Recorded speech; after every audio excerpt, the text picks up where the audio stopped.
आज हम बनाने जा रहे हैं बहुत ही टेस्टी और हेल्दी मखाना बर्फी की रेसिपी। मखाना जिसमें बहुत सारे न्यूट्रिएंट्स होते हैं और ये बच्चों के लिए, बड़ों के लिए, सबके लिए बहुत ही हेल्दी होते हैं। तो चलिए शुरू करते हैं।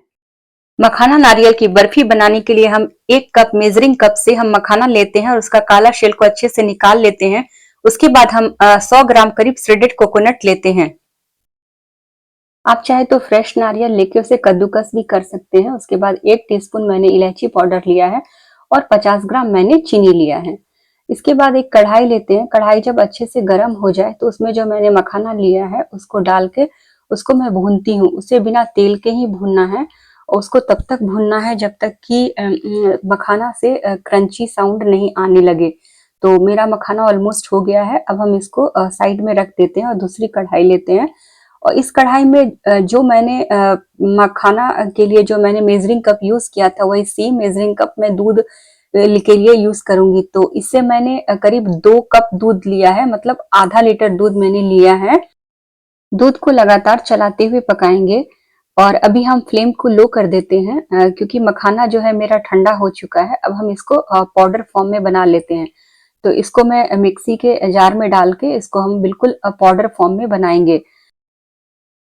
तो हम मखाना को पीस लिए हैं, अब बिल्कुल पाउडर फॉर्म में हो चुका है। तो अब हम इधर जो कढ़ाई में दूध लिए थे उसको हम लगातार चलाते हुए पकाएंगे और गैस की फ्लेम को अभी हम हाई कर देते हैं। और ध्यान रखना है कि दूध जो है नीचे से बिल्कुल नहीं बैठे, नहीं तो कढ़ाई में जब दूध नीचे से बैठ जाएगा तो फिर दूध जलने लगता है और फिर उसका मिठाई जो है अच्छा नहीं बनेगा, उसमें थोड़ा स्मेल आ जाएगा दूध जलने का।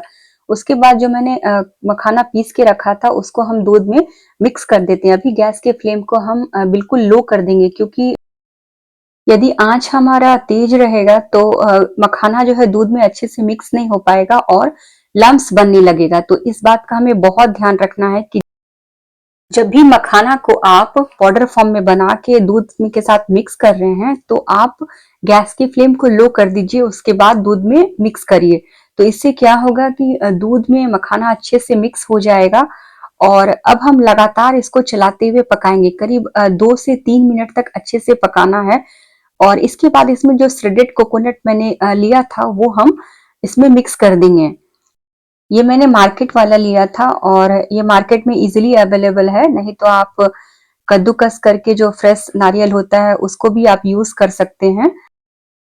अब चीनी इसमें हम मिक्स कर देते हैं। चीनी मैंने करीब 50 ग्राम लिया है। इसको अच्छे से मिक्स करेंगे। दूध हमारा धीरे धीरे गाढ़ा हो रहा है तो अब हम गैस के फ्लेम को बिल्कुल मीडियम कर देते हैं और इसे लगातार चलाते हुए पकाएंगे। अब हम इसमें 1 टीस्पून इलायची पाउडर मिक्स कर देते हैं। इलायची पाउडर का जो फ्लेवर होता है किसी भी मिठाई में बहुत अच्छा आता है, तो इसको स्किप मत करिए, इसको बिल्कुल मिलाइए। और अब हम धीरे धीरे दूध को लगातार चलाते हुए पकाएंगे। और दूध जब गाढ़ा होता है तो कढ़ाई के साइड में चिपकने लगता है, तो उसको भी हमें साइड से निकालते हुए दूध को चलाना है। और यदि साइड से आप निकालते हुए दूध को नहीं चलाएंगे तो दूध जो है वो साइड वाला दूध वो जल जाता है और फिर मिठाई में जलने का स्मेल आने लगता है। तो इस बात का हमें ध्यान रखना है। दूध हमारा धीरे धीरे गाढ़ा हो रहा है तो अब हम गैस के फ्लेम को लो कर देते हैं और इसको लगातार चलाते हुए पकाएंगे। और इसको हमें अभी बिल्कुल नहीं छोड़ना है। यदि आप थोड़ा सा भी छोड़ देंगे तो मिठाई हमारा कढ़ाई के बेस में बैठने लगेगा और धीरे धीरे जलने लगेगा। तो इस समय हमें बिल्कुल नहीं छोड़ना है, इसे लगातार चलाते हुए पकाना है। तो ऑलमोस्ट हमारा मिठाई हो चुका है। ये मिठाई बनाने में हमें 15 से 20 मिनट का समय लगता है, तो ये ज्यादा समय नहीं लगता है बनाने में, तो तुरंत बन जाता है। और कोई भी सामान ऐसा नहीं है कि जो आपको घर पे बिल्कुल नहीं मिले, ये बेसिक सामान से ये मिठाई बन जाता है। तो आपको जब भी खाने का मन करे तो ये आप आराम से बना सकते हैं और ज़्यादा समय भी नहीं लगता है।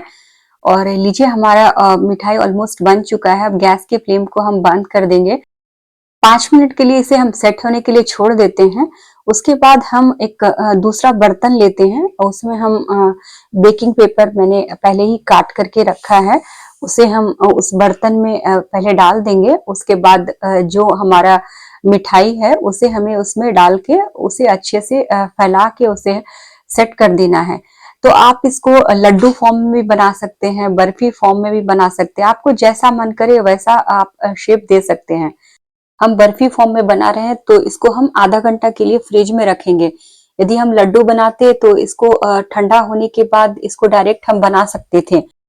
अब हम इसको आधा घंटा के लिए करीब फ्रिज में रख देते हैं। आधा घंटा हो जाने के बाद इसको हम निकाल लेंगे। तो आधा घंटा हो चुका है, अब हम इसको निकाल लिए हैं और देखिए बिल्कुल सेट हो चुका है। तो चाकू से थोड़ा साइड से ढीला कर लेते हैं। इसके बाद हम एक प्लेट में इसको निकाल लेते हैं और इसमें जो बेकिंग पेपर चिपका हुआ है इसे भी हमें निकाल लेना है। और देखिए इसको निकालने के बाद बिल्कुल हमारा बर्फी सेट हो चुका है। अब हम इसको कट करके शेप में दे देते हैं। आप चाहे तो कोई भी शेप दे सकते हैं जो आपको मन करे। मैं अभी स्क्वायर शेप में इसको बना रही हूँ क्योंकि स्क्वायर शेप में बनाना मुझे इजी लगता है, तो मैं वही शेप दे रही हूँ। और आप चाहे तो कोई भी शेप आप इसमें डाल सकते हैं। अब हमारा बर्फी कट हो चुका है। अब हम इसको थोड़ा गार्निश कर लेते हैं।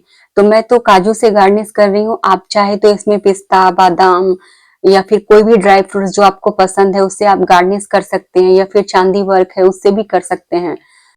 मतलब आपके पास जो भी सामान अवेलेबल है तो आप उससे गार्निश कर सकते हैं। इससे मिठाई के स्वाद में कोई फर्क नहीं पड़ेगा, बस मिठाई थोड़ा देखने में प्रेजेंटेबल लगेगा। तो मैंने काजू से इसको अच्छे से गार्निश करके इसके बाद इसमें थोड़ा सा मैं फूड कलर लगा लेती हूँ। तो ये मिठाई जो है बहुत ही टेस्टी होता है। ये टेस्टी होने के साथ-साथ बहुत हेल्दी भी होता है। और यदि आप बना के फ्रिज में इसको रख सकते हैं तो 1 सप्ताह तक आप आराम से इसको खा सकते हैं। और यदि आप बना के इसको बच्चों को भी देंगे तो बच्चों को भी जो कैल्शियम है, सारी न्यूट्रिएंट्स है इस मिठाई में काफ़ी भर-भर के है। तो आप ये मिठाई को आप ज़रूर एक बार ट्राई करिए और घर पे बना के ज़रूर रखिए, आपको ज़रूर पसंद आएगा। और यदि आप एक बार बना के इसको खा लेंगे तो आपको बार-बार बना के खाने का मन करेगा। ये बहुत ही स्वादिष्ट मिठाई की रेसिपी आपको कैसी लगी? कमेंट्स करके ज़रूर बताइए और मेरे चैनल को लाइक और सब्सक्राइब कीजिए। धन्यवाद।